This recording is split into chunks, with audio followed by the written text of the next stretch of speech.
Morning to all student. मैं doctor Archana Patel, सहायक प्राध्यापक इतिहास, Pentium point technical college Rewa से आज आप सभी के समक्ष में ऑनलाइन वीडियो लेक्चर के माध्यम से उपस्थित हो रही हूँ। बच्चों, ये हमारे लिए एक बहुत बड़ी विडंबना है कि आज इस समय जो परिस्थिति उत्पन्न हुई है, हम डायरेक्ट आपसे क्लासेस में नहीं मिल पा रहे हैं, है ना। तो कहीं ना कहीं देखा जाए तो इस विषम परिस्थितियों के कारण ही ये सब हो रहा है। लेकिन फिर भी आपको पढ़ाई से लेकर किसी भी प्रकार की समस्या ना हो, और भले ही कोरोना जैसी महामारी पूरे देश में छाई हुई है, तो इन सारी चीज़ों को ध्यान में रखते हुए महाविद्यालय के द्वारा जो है तो आपको ये सुविधा प्रदान की जा रही है। इसलिए आप इस सुविधा का लाभ उठाएं और जो ऑनलाइन क्लासेस आपको डिलीवर की जा रही है आप उसे ध्यान से पढ़िए, ताकि आपको किसी भी प्रकार से सिलेबस से लेकर कोई भी समस्या ना हो। और साथ ही बच्चों, आपसे हम ये भी बता दें, चूंकि ये समय अब आ रहा है, फिर से न्यू सेशन स्टार्ट होने जा रहे हैं, तो कहीं ना कहीं जब आप बेहतर करोगे तो आपसे जुड़े हुए लोग भी इन सारी सुविधाओं का लाभ उठाएंगे। तो आप इस प्रक्रिया, इस प्रोसेस को फॉलो करिए और साथ में हमारे साथ बने रहिए। हम पर डे आपको लेक्चर प्रोवाइड कर रहे हैं, topic wise topic, unit wise unit, है ना। तो आप इसको पूरी तरह से क्लियर करते जाइए, ठीक। तो बच्चों, आज का जो हमारा टॉपिक है साम्राज्यवाद। साम्राज्यवाद को समझाने से पहले हम आपको एक चीज ये भी क्लियर कर दें कि आज जिस तरह से ये कोरोना पूरे देश में, यानी कि ये नहीं कि सिर्फ भारतवर्ष में, समझिए बात को, जिस तरह से ये चीन से शुरुआत हुई और चीन से निकल कर ये कहाँ फैला, चारों तरफ। आज पूरे मतलब विश्व भर में ये अपनी क्या दिखा रहा है, अपनी छाप छोड़ रहा है। तो साम्राज्यवाद भी कुछ इसी तरह की प्रक्रिया है। साम्राज्यवाद में भी आपको देखने को मिलेगा कैसे एक देश अपने देश से निकलकर अन्य देशों पे जाकर छाता है। तो हमने ये कोरोना का एग्जाम्पल इसलिए दिया क्योंकि अभी ये चीजें हाल ही में आपके साथ चल रही है और किस तरह से अपने प्रभाव को फैला रही है। ठीक उसी तरह से पहले के जो शक्तिशाली राष्ट्र हुआ करते थे या जो शक्तिशाली शासक हुआ रहते थे, ठीक है, तो वो अपने प्रभाव को कैसे फैलाते थे। तो साम्राज्यवाद का ये सबसे सरल और सबसे सिंपल फॉर एग्जाम्पल है, जो कि आपको ये समझाएगा कि किस तरह से साम्राज्यवाद का विस्तार होता है, ठीक है।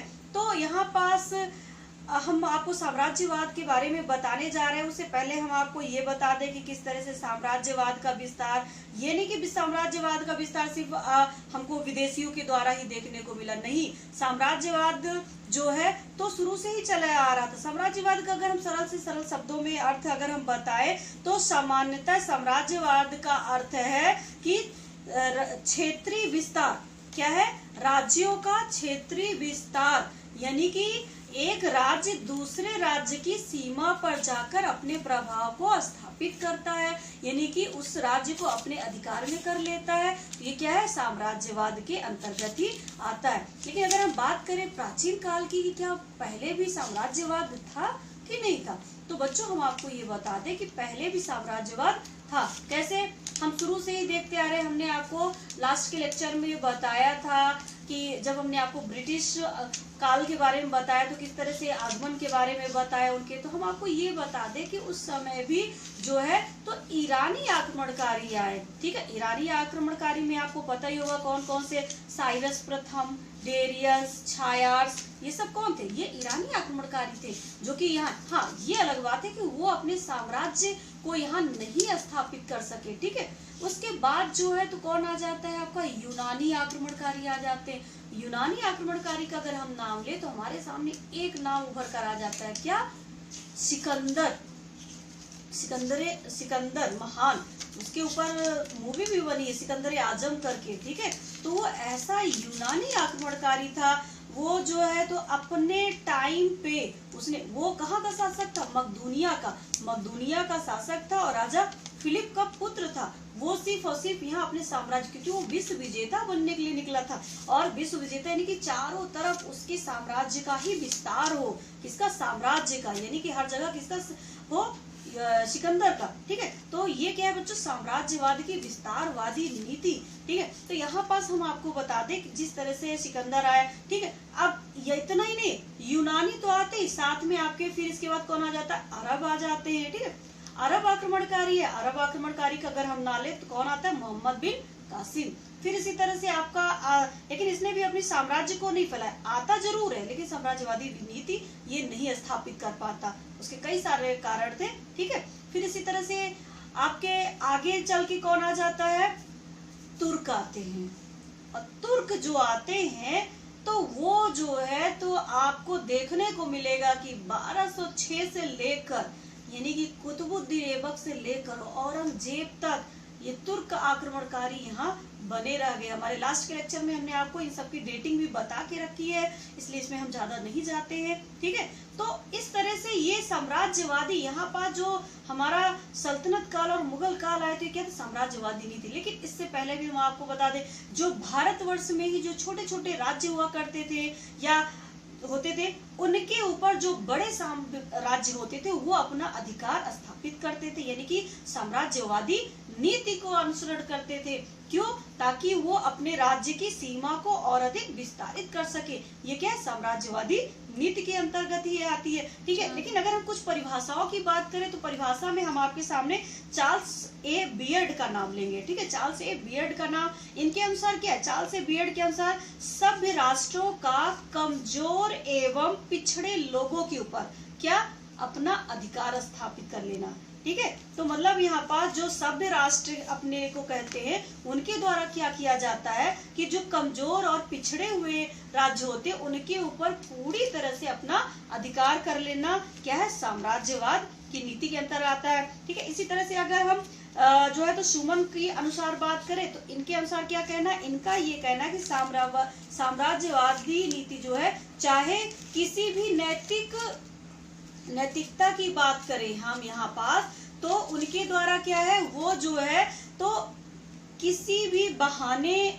चाहे जो भी प्रस्तुत करे, ठीक है, वो अन्य राष्ट्र के लोगों को, जातियों को अपने अधीन कर लेना, उनके क्षेत्र पर अपना अधिकार कर लेना ही क्या है, साम्राज्यवादी नीति कहलाती है। ठीक है, इसी तरह से अगर हम लेनिन की बात करें तो लेनिन ने क्या कहा है कि साम्राज्यवाद को पूंजीवाद की अंतिम अवस्था माना। स्वाभाविक सी बात है, सही बात है कि साम्राज्यवाद का विस्तार करना क्या है, मेन एक उसका उद्देश्य क्या होता है, आर्थिकता को मजबूत करना। क्योंकि अधिकतर देखा गया है कि जब हम किसी राज्य पर अपना अधिकार कर लेते हैं तो सबसे पहला जो हमारा मेन उद्देश्य होता है क्या, आर्थिक रूप से अपने आप को मजबूत करना। और आर्थिक रूप से मजबूत करने के लिए हम क्या करते हैं, अपने साम्राज्य का विस्तार करते हैं। ठीक है, तो ये सारी चीजें हम इसके अंतर्गत मानते हैं। फिर इसके बाद अगर हम साम्राज्यवाद के विभिन्न स्वरूपों की बात करें तो इसके अंतर्गत जो है तो रक्षित प्रदेश, इसका जो हम पॉइंट की अगर बात करें तो रक्षित प्रदेश इसके अंतर्गत आ जाता है। जैसे कुछ ऐसे प्रदेश जहां पास राष्ट्र उसकी पूरी देखभाल तो करता है लेकिन इनडायरेक्टली उसके ऊपर भी किसी और की कंट्रोलिंग हो जाती है। तो जो उस क्षेत्र के लोग होते हैं उनको यही नहीं समझ में आता कि रियल मायने में उनका शासक कौन है, शासन कौन कर रहा है। ठीक है, सारी चीजें। इसी तरह से आपका अर्धरक्षित प्रदेश है, यानी कि सेमी प्रोटेक्टिव एरिया या डायरेक्टरी से मतलब है, यहाँ पास भी यही चीजें है कि जब कोई बड़ी शक्ति क्या करती है, किन्हीं छोटे छोटे राज्यों या प्रदेशों के राजनीतिक व आर्थिक जीवन पर अनौपचारिक रूप से अपना अधिकार कर लेती है, तो वो क्या अर्धशासित प्रदेश कहलाता है या अर्धरक्षित प्रदेश कहलाता है। ठीक है, फिर इसी तरह से हम अगर पट्टेदारी राज्य की बात करें, पट्टेदारी राज्य क्षेत्र की बात करें तो उसके अंतर्गत भी यही चीजें आती है। क्या रहता है इसमें कि इसमें कोई शक्तिशाली देश क्या करता है, दुर्बल राज्यों से उनके जो है तो किसी भाग को क्या करता है, उसके भाग को अपने अधिकार में कर लेता है। जो दुर्बल क्षेत्र है उसके अधिकारों को पूरी तरह से वो अपने अधिकार क्षेत्र में कर लेता है। तो ये क्या है, पट्टेदारी राज्य क्षेत्र के अंतर्गत आता है, क्योंकि यहाँ पास उस व्यक्ति का अपने क्षेत्र पर भी कोई अधिकार नहीं रह जाता है। ठीक है, इसी तरह से अगर हम बात करें संयुक्त नियंत्रण की तो इसके अंतर्गत क्या होता है, कभी कभी ऐसा होता है कि दो राष्ट्र किसी भी क्षेत्र पे अपना अधिकार जो है करने के बजाय वो आपस में संधि कर लेते हैं, ठीक है, संधि कर लेते हैं और मिलकर दोनों उसके ऊपर अपना नियंत्रण बनाए रखते हैं। ये क्या है, आपका संयुक्त नियंत्रण के अंतर्गत आ जाता है। इसी तरह से नियोजित प्रदेश भी आते हैं। अब नियोजित प्रदेश में जैसे कि प्रथम विश्व युद्ध हुआ, ठीक है, उसमें क्या हुआ, कई सारे राज्य प्रभावित हुए, लेकिन यहाँ पास क्या, यहाँ संधि हुई, कौन सी संधि हुई थी, वर्साई की संधि हुई थी, ठीक है। तो इस संधि के अंतर्गत जो है तो राज्य जो है तो कहने के लिए तो संधि था, लेकिन ये एक तरफा संधि थी। यहाँ पास जो है तो जर्मनी के ऊपर सारी चीजें थोपी जा रही थी, किसके द्वारा, फ्रांस के द्वारा, ठीक है, क्योंकि फ्रांस अपना बदला लेना चाहता। जिस तरह से जर्मनी ने बदला लिया फ्रांस से, तो उसी तरह से फ्रांस भी अब उभर कर सामने आ रहा है, ठीक है। तो ये चीज तो यहाँ पास जो है एक तरफा संधि भी हो रही है और विस्तार पूर्वक नीति को भी अपनाया जा रहा है।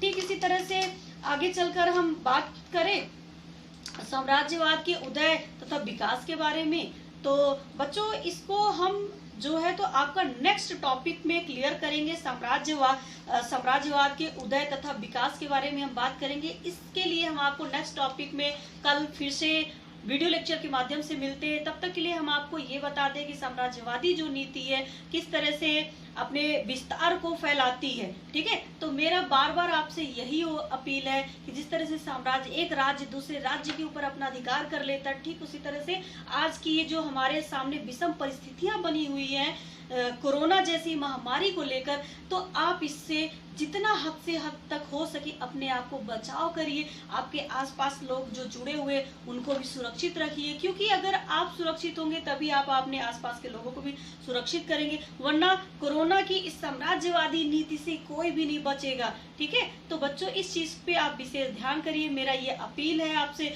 भले ही हम आपसे ऑनलाइन मिल रहे हैं, अगर आप और हम दोनों ही चाहते एक दूसरे से हम डायरेक्ट फेस टू फेस बात करें, इसके लिए हमें मिलकर इसका प्रयास करना होगा और हम सबको इस कोरोना जैसी महामारी से उबरना होगा, क्योंकि ये बीमारी जो है किसी एक अकेले की नहीं, हम सबको मिलकर इसकी जंग जीतनी ही होगी। तभी हम आपसे ऑनलाइन की बजाय ऑफलाइन बात कर सकते हैं, आपके साथ मिल सकते हैं, क्योंकि ऑनलाइन में हम आपको नहीं देख रहे हैं, आप हमको डायरेक्ट नहीं देख रहे हैं। इनडायरेक्टली अगर हम आपसे मिल रहे हैं तो ठीक है, हम आपसे बातें कर रहे हैं, लेकिन फिर भी जो चीजें हम डायरेक्ट आपसे फेस टू फेस बात कर सकते हैं वो चीजें अभी नहीं हो पा रही। इसलिए इस कोरोना जैसी महामारी से बचिए और हम उम्मीद करते हैं हम जल्दी आपके साथ फिर से फेस टू फेस आपसे बात करेंगे। तब तक के लिए धन्यवाद।